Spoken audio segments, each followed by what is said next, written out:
matter is considered overpriced. Yes, Mr. Chair. Kasi tinitignan namin yung ibang mga gawa. Like in 2024, ito, flash slide 22. Tinignan namin yung mga projects in different areas, and that linista namin yung top 10. Tawag namin extremely overpriced FMRs. Like for example, concreting of Barangay San Roque in Tacloban City, 348,000 per square meter. Per meter.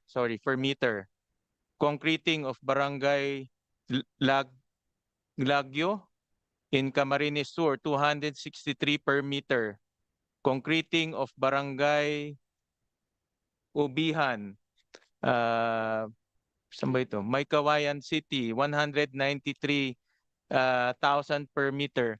So, hindi lang to extremely overpriced, extremely overpriced, Secretary. Based on sa nakikita ko na pinapakita nyo, Mr. Chair, medyo shocking. But I guess siguro magandang itanong dyan, Mr. Chair, is yung ating bagong Secretary ng DPWH na matulungan tayo na mahimay ito.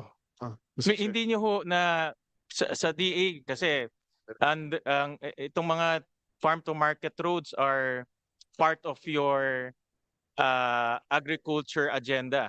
Diba? Kasali nga doon yung 16 billion. Hindi nyo ba na-detect na mayroong ganitong grabing overpricing? Kasi kung 15,000 nga sa inyong opinion is overpriced na, ito 348,000 per meter. Mr. Chair, actually meron kaming reports even before this whole thing dun sa flood control na meron mga questionable na FMRs nga in terms of cost or standard or meron din parang hindi mahanap. Technically, sa lahat ng na flag namin, hindi pumirma ang DA RAED namin. Pinirmahan nyo. Hindi ko I would have to Paki-double check na lang and submit to us. Kasi pero binubulong sa akin me, ngayon, Mr. Chair, hindi namin ito pinirma. for me, obvious sign of corruption na ito eh. Paano ka magkakaroon 15,000 lang ang benchmark? Mataas na nga yun. Considered na malambot na yung lupa. Ito, 348,000 per meter. Na ang nag-construct is DPWH but ang end user is DA. Yeah, medyo may problema talaga. Base sa information I got just now, hindi DA nag-concurrent sa mga projects na yan. Ito hindi nyo inano ito. And then we also looked at yeah, go ahead. How does that work? Hindi kayo nag-concur? Ibig sabihin, binaypass kayo at tinuloy? Ganun ba yun? Yes, Mr. Chair. So parang flood control, may nagbabypass, dinediretso dun sa... Galing itong mga projects na ito. Diba, I would assume kayo ang nagbibigay ng list ng gagawin sa kanila. So yung listahan ng FMR galing sa inyo yun. Yes, we have a roadmap under naka-software siya ng ABMIS software. So nandun yun. So we have to validate if it's really... Ito ba nandoon sa... I'm not sure lang, Mr. Chair. I don't have the actual list with me. Paki-validate na lang. And then, tinignan din ho namin yung mga areas na merong cost overshoot. Slide 12. Ito yung mga areas, Region 5, Region 8, Region 5, of course, that's the number one overshoot. 1.1 billion ang cost overshoot. Region 7, Region 8, 500 million ang overshoot, and Region 3, 300 million overshoot, and it goes on. So, and then tinignan namin rin yung projects nung 2023, slide 11. Majority of the projects nasa Region 5 and Region 8. Region 5, Bicol ba yan? Bicol Region and Region 8, ano? Sa amin po yun. Tacloban? Tacloban Region. Okay, lalo po na yun. And then in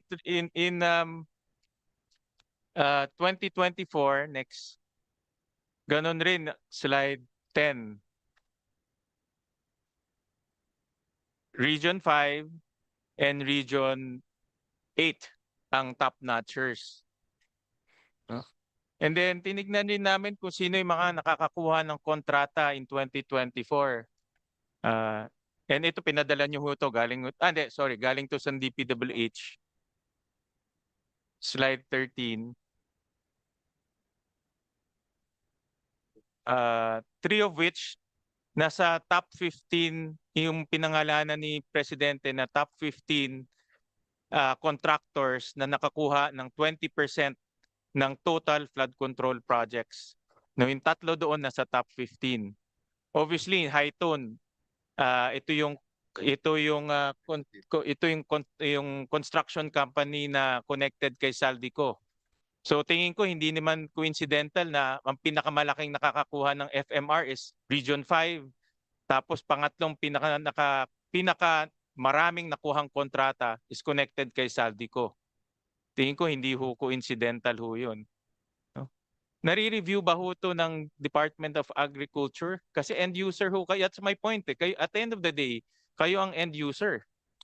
Mr. Chair, itong 2023 at 2024, hindi namin budget, hindi kami yan. Pumasok ho ako ng November 2023. So yung 2024 budget tapos na yung BICAM.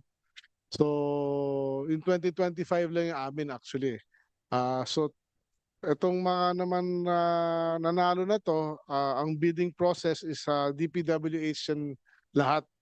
We are only validating if it's complete or not At marami naman kami nakita sa aming initial audit ng FMR na supposedly, hindi naman marami, konti lang naman na completed pero actually medyo hindi namin mahanap kung nasaan. O kaya mayroong kalye, walang semento. So, yun ay nireport na namin sa DPWH kay Sec Vince at he's now doing a deeper dive dun sa kanyang ahensya. Secretary, obvious may overpricing, 'di ba? At may overpricing, sigurado ako may corruption 'yan, 'di ba?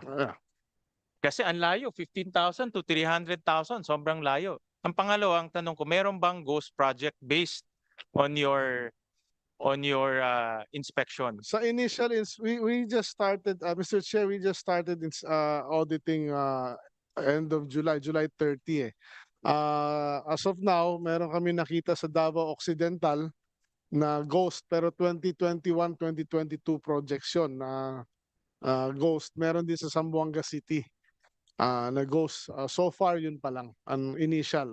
But tuloy-tuloy ang aming audit as we go along, then we'll be reporting this to the DPWH, Mr. Chair. With the permission of Senator Win, Secretary, sabi ninyo kasi yung 2023 tapos na nung you took over, no? Pero the DA was still coordinating prior to your entry. The bureaucracy was still in coordination with the DPWH prior to the approval